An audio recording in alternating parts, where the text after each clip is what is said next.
বন্ধুরা, আজ আপনাদের শোনাবো বিভূতিভূষণ বন্দ্যোপাধ্যায়ের বাঁশি। আজও আবার সেই ভাঙা বাঁশিটা লইয়া গোল বাঁধিল। বহুদিনের একটা পুরাতন বিবর্ণ পিতলের বাঁশি। মুখের দিকটা খানিকটা ভাঙিয়া গিয়াছে, ছিদ্রগুলি আর নিখুঁত হইয়াও নাই। আস্তাকুড়ির আবর্জনায় ফেলিয়া দিলেই হয়। এমন একটা পুরনো বাঁশি ছোট বউ কেন এমন আঁকড়াইয়া থাকে, এ কথা বহুবার ভাবিয়েও সুলেখার শাশুড়ি কোনো সিদ্ধান্তে আসিতে পারেন নাই। প্রায়ই এই বাঁশিটা লইয়া গোল বাঁধে, আর লক্ষ্মীছাড়া হতবাগা ছেলেটাও যদি কথা শুনে, না, ওই বাঁশিটাই তার চাই। আজও গোল বাঁধিল। সুলেখা অনেক যত্নে টুলের উপর দাঁড়াইয়া অনেক কষ্টে বাঁশিটাকে খুব উঁচুতে তুলিয়া লুকাইয়া রাখিয়াছিল। খোকা খুঁজিয়া খুঁজিয়া বাহির করিয়াছে এবং ঘরের মেঝেতে বসিয়া অবাধ্য কাঠের ঘোড়াকে তাহা দ্বারা সজোরে আঘাত করিতেছে। সুলেখা ঘরে ঢুকিয়া দাঁড়াইয়া রহিল। একবার ভাবিল কিছু বলিবে না, কিন্তু কেমন একটা তীব্র বেদনা তাহার সমস্ত মনের গহনে ম্লান হইয়া উঠিল। নিকটে এবং দূরে, সম্মুখে এবং পশ্চাতে কিসের এক কল্যাণময় সুর যেন শ্রান্ত গতিতে বাজিতে লাগিল। করুণ সুর, কিন্তু সজীব। সুলেখা খোকার নিকট আগাইয়া গেল। গায়ে হাত বুলাইতে বুলাইতে আস্তে আস্তে বলিল, তোকে একটা নতুন বাঁশি এনে দেব।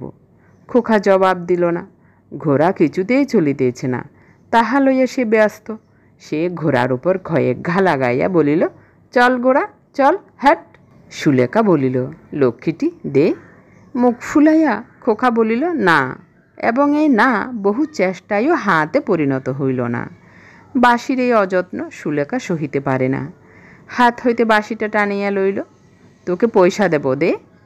খোকা আঁকড়াইয়া ধরিয়া আছে, কিন্তু সুলেখারও যেন আজ কীরকম এক রোগ চাপিয়া গিয়াছে। বাঁশি তার চাই, চাই। সে খোকার গালে অকস্মাৎ রাগের বসে ঠাস ঠাস করিয়া গোটা কত চড় মারিয়া বলিল, হতবাগা লক্ষ্মী ছাড়া ছেলে, কথা শোনে না। কি হবে তোর এ ভাঙা বাঁশি নিয়ে? সেদিন কিনে দিলাম, সেটাই হবে না, এটা চাই, লক্ষ্মী ছাড়া। বলিয়া সুলেখা খোকার পিঠে আরও কয়েকটা চর বসাইয়া দিল। চর খাইয়া খোকা চিৎকার করিয়া কাঁদিয়া উঠিল। শব্দ শুনিয়া মা আসিলেন এবং অন্যান্য আত্মীয় স্বজন এই নিত্য নৈমিত্তিক উপভোগ্য ব্যাপারটা দেখিতে ছুটিয়া আসিতে ভুলিলেন না। পিসি এ বাড়িতে বহুকাল ধরিয়া আছেন এবং বড় বউয়ের দিকে টানিয়া মন রক্ষা করিয়াই চলিতে অভ্যস্ত।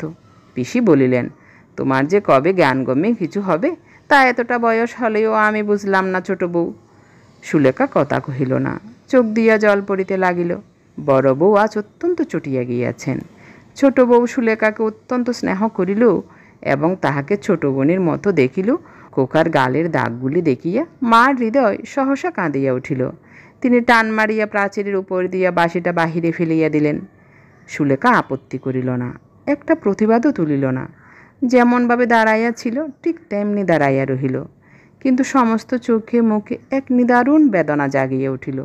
বর্ষার দিনে সমস্ত আকাশ যেমন করিয়া মেঘ ভারাক্রান্ত হইয়া সজল নয়নে চুপ করিয়া থাকে, তেমনি গাঢ় বেদনায় সে একান্ত নিরুপায়ের মতো চুপ করিয়া রহিল। সন্ধ্যা হইয়া আসিয়াছে। সমস্ত আকাশ ভরিয়া কালো আবজা অন্ধকার নামিয়া আসিল। দূরের গাছটার পাশ দিয়া সূর্যদেব নামিয়া যাইতেছেন। সব কিছুর মধ্যে আজিকার মতো বিদায়ের ধ্বনি। সুলেখা ছাদে আসিয়া ছাদের আলিশা ধরিয়া দাঁড়াইয়া রহিল। আজ যেন কিছু ভালো লাগে না। এই পরিপূর্ণ সন্ধ্যা, এই মিষ্টি সুন্দর হাওয়া, এই আলো, এই বাতাস, সব কিছু যেন তিক্ত বেদনায় ভরিয়া গিয়াছে।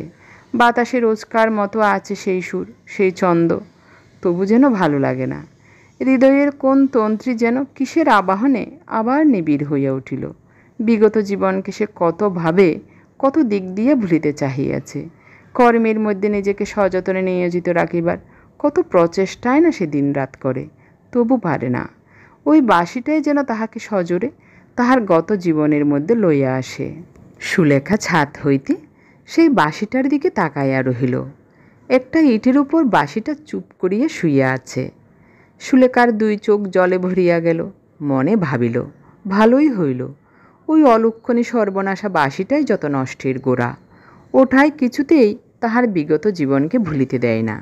ভালোই হইল, কিন্তু তবু যেন কিসের এক নিরবিচ্ছিন্ন তীক্ষ্ণ সুর তাহার কানে আসিয়া বাজিতে থাকে। সে সব কিছু ভুলিয়া যায়। মনে পড়িতে লাগিল সেই দিনের কথা, যখন এই গৃহে প্রথম সে আসে। বয়স আর তখন কতই বা হইবে, ওই বছর 15 বা 16 বা তারও কম। স্বামীকে মনে পড়ে। বনজ যেন আজও তার সম্মুখে দাঁড়াইয়া আছে। সুন্দর গৌর চেহারা। বনজ তার স্বামী। তার স্বামীকে মনে পড়িয়া যায়। আরও ধীরে ধীরে অনেক কথাই তার মনে পড়িতে লাগিল। এই বনজ কি দুষ্টুই না ছিল? 24 ঘণ্টা তাহার খোপা খুলিয়া দুষ্টুমি করিয়া এমনি হাজারো রকমের কি বিরক্তি না করিত। মাঝে মাঝে রাগ করিয়া সে বলিত। সুলেখার মনে পড়িতে লাগিল, তোমাকে একটি মুহূর্ত পাওয়া যায় না, কেমন মেয়ে তুমি? সুলেখা বলিত, দিন রাতই তো কাছে আছি, তবু পাও না? না, পাইনে তো। এই বুঝি দিন রাত? সুলেখা অবাক হইয়া তাকাইয়া থাকিত। এই বুঝি দিন রাত কাছে থাকা? বনজ বলিত, হিসেব করে দেখো তো, আজকে কতক্ষণ তুমি কাছে ছিলে? সেই ভোরে মিনিট খানেক, দুপুরে 3 সেকেন্ড, আর এই এসেই যায় আর যাই। সুলেখা প্রতিবাদ করিত না, কারণ করিয়া লাভ নাই। বলিত, মা বসে আছেন সেই কখন থেকে, আর ওরা সবাই বা কি ভাববেন, যাই। এমনি কত টুকরো টুকরো কাহিনী মনে পড়িতে লাগিল। কিন্তু বনজের একটি প্রিয় জিনিস ছিল বাঁশি বাজানো। তন্ময় হইয়া সে বাঁশি বাজাইত, এবং এই একটি মাত্র সময়েই সে সব কিছু ভুলিয়া যাইত। সংসার মুছিয়া যাইত দৃষ্টির সম্মুখ হইতে। সমস্ত কিছু সুরের ছন্দে নাচিয়া বেড়াইত। কি সুন্দর বাজাইতেই না সে জানিত। সুরের উপর সুর সৃষ্টি করিত এক অপরূপ রূপ জগতের, যেখানে আর কাহার স্থান ছিল না, সুলেখারও নয়। এই সময় সুলেখা আসিয়া কাছে দাঁড়াইলেও সেই দিকে তাহার বিন্দুমাত্র খেয়াল হইত না, হয়তো চোখ পড়িয়েও পড়িত না। এই সুরের রাজ্যে বনজ ছিল একান্তই একক। ইহার গণ্ডি পার হইয়া সুলেখাও কখনো সেই রাজ্যে প্রবেশ করিতে পারে নাই। এইখানেই ছিল তার দুঃখ। সে স্বামীর কাছে গিয়ে দাঁড়াইত, বনজ একবার ফিরিয়েও তাকাইত না। সুলেখার রাগ বাড়িয়া যাইত। সে হয়তো টান মারিয়া বাঁশিটি তাহার হাত হইতে ছাড়াইয়া লইত। 2-1 বার একটু আপত্তি তুলিয়া বনজ চুপ করিয়া থাকিত। সুলেখাকে সে এতই ভালোবাসিত যে অত্যন্ত রাগ হইলেও কখনো তাহাকে ব্যথা দিতে পারিত না। বলিত, সুলেখা, তুমি অমন করে কখনো বাঁশি কেড়ে নিও না আমার কাছ হতে। সুলেখা জয়ের আনন্দে আত্মহারা হইয়া বলিত, বাঁশি তুমি আর কখনো বাজাতে পারবে না। ম্লানভাবে তাহার দিকে তাকাইয়া সে বলিত, কেন? সুলেখা রাগিয়া বলিত, কেন দিনরাত শুধু বাঁশি বাজাবে তুমি? আমি কতক্ষণ থেকে দাঁড়িয়ে রয়েছি। বনজ কোলের কাছে তাহাকে টানিয়া লইয়া যাইত, আদর করিয়া বলিত, এই কথা, বেশ তো, এসো বলিয়া এমন দুষ্টুমি করিতে আরম্ভ করিত যে বাধ্য হইয়া সুলেখা বলিত, তোমার কেবল দুষ্টুমি, ছাড়ো। বাহ, তোমার সাথেও দুষ্টুমি করতে পারবো না? না। বেশ। বনজ হাত পা ছড়াইয়া চুপ করিয়া নির্বিকার হইয়া বসিত। বেশ, না করলাম বলিয়া বাঁশিটি হাতে তুলিয়া লইত। ধা করিয়া সুলেখা আবার তাহা কাড়িয়া লইয়া বলিত, না, এখন থাক বাজানো। বেশ, না হয় দুষ্টুমি করো, কিন্তু দেখো তো এই সন্ধ্যাবেলা শেষে কে কি বলে বসবে। বনজ আদর করিয়া তাহাকে কাছে টানিয়া লইয়া বলিত, কেউ কিছু বলবে না। এমনি কত কথাই তাহার মনে হইতে লাগিল। সেই সব কথা এত ছোট, এত ক্ষুদ্র যে কোনোটিই মনে রাখার মতো নয়।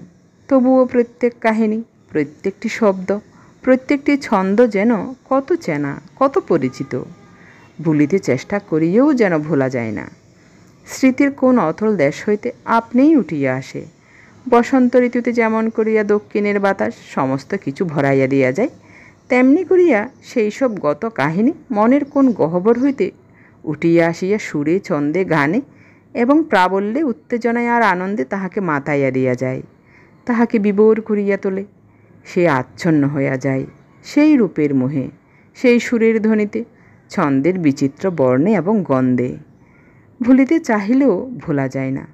এমন করিয়া কত কি সুলেখা ভাবিতেছিল। নিজ হইতে মা ডাকিলেন, বৌমা। বড় বউ ডাকিলেন, ও ছোট, কোথায় তুই, নিচে আয়। সুলেখা ডাক শুনিয়া নিচে আসিল। বড় বউ বলিলেন, তোমার জন্যেই খোকাটা অত বার বেড়েছে, এখন বোঝো মজাটা। একদিন তুমি না খাইয়ে দিলে চলবে না। ভাত নিয়ে কতক্ষণ সাদাসাদি হলো, খাবে না। সুলেখা কোনো কথা বলিল না, খোকাকে খাওয়াইয়া দিতে লাগিল। ইহাকে খাওয়ানো একটা মহাযুদ্ধ জয় করা হইতে কম নয়, এবং একমাত্র সুলেখায় তাহা পারে। খাইতে বসিয়া অন্তত সহস্র আবদার রক্ষা না করিলে সে কিছুতেই খাইবে না। সুলেখা ইহা জানে, কিন্তু আজ তার কোনো দিকে ভালো লাগিল না। বলিল, বুড়ো ছেলে এখনো নিজে খেতে শিখিনি, পারবো না আমি তোকে রোজ খাওয়াতে, খা। সুলেখা বুঝিতে পারিল আজ খোকার ভালো করিয়া পেট ভরে নাই, কিন্তু কোনো কথা বলিল না। রাগ করিয়া এমন করিয়াছে এ কথা মিথ্যা। কেন যেন ভালো লাগিল না। যাকে এক মোটা বেশি খাওয়াইবার জন্য উদ্বেগের আর তাহার অন্ত থাকে না, আজ তাহাকে পেট ভরিয়া খাওয়াইয়া দিতেও যেন কেমন এক বিশ্রী আলস্য। মনের সমস্ত কিছু ভরিয়া শুধু বনজ, শুধুমাত্র বনজ, আর কেউ নাই। এই পৃথিবী, এই বিরাট জগতের যা কিছু সব আজ নিঃশেষে এই বিধবা তরুণীটির নিকট হইতে মুছিয়া গিয়াছে। কেবলমাত্র বনজ আজ সেখানকার অধীশ্বর, কেউ আর কোথাও নাই। সব ফাঁকা, সব খালি। খোকার খাওয়া পর্ব শেষ হইলে সুলেখা সংসারের ছোটোখাটো কাজ করিল। আজ কাজ করিতেও কেমন এক বিতৃষ্ণা। দেখিল মায়ের সন্ধ্যার্নিকের ব্যবস্থা পর্যন্ত এখনো হয় নাই। খোকার এবং অন্যান্যের বিছানা খালি পড়িয়া আছে, চাদর পাতা হয় নাই। বড় ঠাকুরের আসিয়াই গামছা চায়, অথচ রেখে গামছাটা পর্যন্ত ঝোলান নাই। এসব কাজ সুলেখাই করে, এবং করিতে না পারিলে দুঃখিত হয়। কিন্তু আজ কিছু ভালো লাগিল না, কেমন যেন একটা অবসাদ। সমস্ত মাথার ছিদ্র দিয়া যেন অন্য কাহারও কথাই মনে ঢুকিতে লাগিল। ছোট ননদ মিনু আসিয়া বলিল, বৌদি, আমার পড়াটা একটু দেখিয়ে দেবে, চলো না। চলো বলিয়া তাহাকে পড়াইতে বসিল, কিন্তু আজকে যেন কিছু ভালো লাগে না। পড়াইতে পড়াইতে অকস্মাৎ কখন মনে পড়িয়া গেল, সন্ধ্যা হইলেই বনজ ওই বাঁশিটি লইয়া বাজাইতে বসিত, আস্তে আস্তে সুর তুলিত গানের। মিনু বলিল, তারপর কি হলো বৌদি? কি হবে বলে দাও না। বৌদি বলিল, বাঁশির ইংরেজি তাও জানো না? মিনু বলিল, বা, তা বুঝি জিজ্ঞেস করছি। বৌদির মন অবচেতনা হইতে ফিরিয়া আসিল। বলিল, আজ থাক বোন, আজ ভালো লাগছে না। ধীরা কইরে? কে, বড়দি? হ্যাঁ, সে তো আজ স্কুল হতে আসেনি। কেন রে? ওদের আজ প্রাইজ নাকি? বললাম আমাকে নিয়ে যেতে, নিলে না। বৌদি চুপ করিয়া রহিল। মিনু বলিল, আজ ওরা হোস্টেলে থাকবে, কাল সকালে আসবে। ধীরা থাকিলে তাহার সহিত গল্প করিয়া কিছুটা সময় তবু কাটানো যাইত। আজ তাহারও উপায় রহিল না। অদৃষ্ট যখন খারাপ হয় তখন এমনি করিয়াই হয়। রাত্রি এদিকে অনেক হইয়া গিয়াছে, আকাশে একখণ্ড চাঁদ, তাহারই শুভ্র আলোকে সকল কিছু রঙিন হইয়া উঠিয়াছে। সামনের বাড়িঘর, দূরের ওই প্রান্তর, সমস্ত কিছুর উপর চাঁদের মিষ্টি আলো, কোমল স্পর্শ। সকলে ঘুমাইয়া পড়িল। রাতও কম হইল না। সুলেখার চোখে ঘুম নাই। ঘুম যেন এ রাজ্য হইতে কত দূরে পলাইয়া গিয়াছে। সুলেখা জানালার নিকটে দাঁড়াইল। কিসের যেন একটা মিষ্টি শব্দ কত দূর হইতে ভাসিয়া আসিতেছে। দূরের ওই পল্লবিত বনানীর শ্রেণী পার হইয়া ছোট ঝর্ণাধারাগুলিকে পাশে রাখিয়া কোথা হইতে যেন একটা বাঁশির শব্দ ভাসিয়া আসিতে লাগিল। জানালা ধরিয়া সুলেখা চুপ করিয়া রহিল। আকাশে শ্বেত শুভ্র অপরূপ জ্যোৎস্না রূপার মতো ঝকঝক করিয়া বিছাইয়া গিয়াছে। জানালা দিয়া গলাইয়া আসিয়াছে খানিকটা তাহার ঘরের মধ্যে। এমনি কত রজনীতে কতদিন তাহারা দুইজনে বসিয়া গল্প করিয়াছে, বাঁশি লইয়া ঝগড়া হইয়াছে। এমনি করিয়া কত বসন্ত, কত বর্ষা, কত গ্রীষ্ম তাহাদের নিকট দিয়া হাসিয়া খেলিয়া বেড়াইয়া গিয়াছে। খুশি করিয়া হাসি দিয়া কত ভাবে, কিন্তু তার পরের কথা ভাবিতেও সুলেখার ভয় হয়। তখন বৈশাখ মাস। এমনি একটা সময়ে বনজের সর্দি হঠাৎ বসিয়া যায়। তা লইয়া জমে মানুষে টানাটানি, কিন্তু টানাটানিতে এক পক্ষই জিতিতে পারে।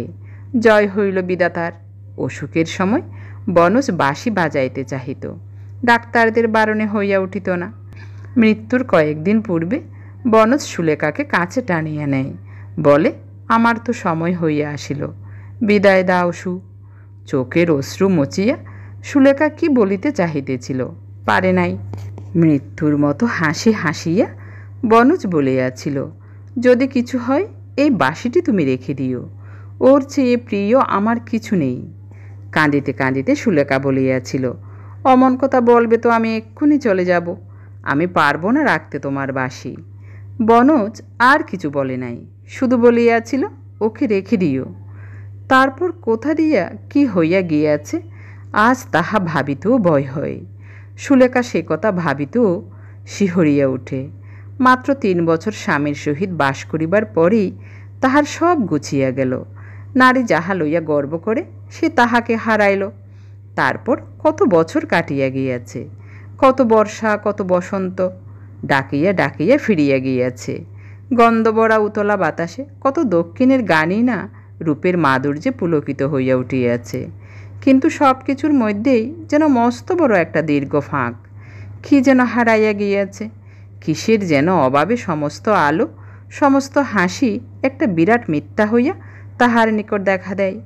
কিন্তু প্রত্যহ রাতে যেন কে আসিয়া ওই বাঁশিটি বাজায়। সুলেখা ঘুমাইয়া পড়িলে যেন কাহার সজীব হস্তে বাঁশিতে সুর আরম্ভ হয়। জাগিয়া থাকিলে বাঁশি বাজে না, কিন্তু ঘুমাইয়া ঘুমাইয়া প্রত্যেক রাত্রে সে ওই বাঁশির শব্দ শুনিতে থাকে। তাহার বৈদব্য জীবনের মধ্যে এই একটি মাত্র সান্ত্বনা, যাহা লইয়া সে আজও বাঁচিয়া আছে। আজ তাহার মনে হইতে লাগিল, কতদূর হইতে একটি বাঁশির করুণ সুর যেন ভাসিয়া আসিতেছে। কি করুণ সে সুর! প্রতিটি রেশের মধ্য হইতে কে যেন শান্ত কণ্ঠে বিনয় করিয়া বলিতেছে, আমায় তুমি নিলে না, তুলে নাও। সুলেখার সমস্ত ইন্দ্রিয় আচ্ছন্ন হইয়া গেল, কিন্তু কি করিবে, উপায় নাই। ওদিকে বাঁশি যেন কাঁদিয়া কাঁদিয়া বলিতেছে, আমায় তুলে নাও তুমি।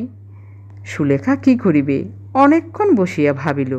তাহার পর ধীরে ধীরে চোরের মতো পা টিপিয়া টিপিয়া বাহিরে আসিল। খিড়খির দরজা খুলিয়া প্রাচীরের নিকটে আসিয়া সেই বাঁশিটির নিকট ধীরে ধীরে আগাইয়া গেল। কে এক ছায়ামূর্তি যেন বাঁশিটি হাতে করিয়া বসিয়া আছে। সুলেখা কেমন বিহবল হইয়া উঠিল, চিৎকার করিয়া উঠিতে চেষ্টা করিল, পারিল না। তারপর কিসের এক উন্মাদনায় আগাইয়া গেল এবং সেই ছায়ামূর্তির হাত হইতে বাঁশিটি তুলিয়া বুকে চাপিয়া ধরিল। ছায়ামূর্তি খুশি হইয়া উঠিল যেন, কিন্তু কিছু বলিল না।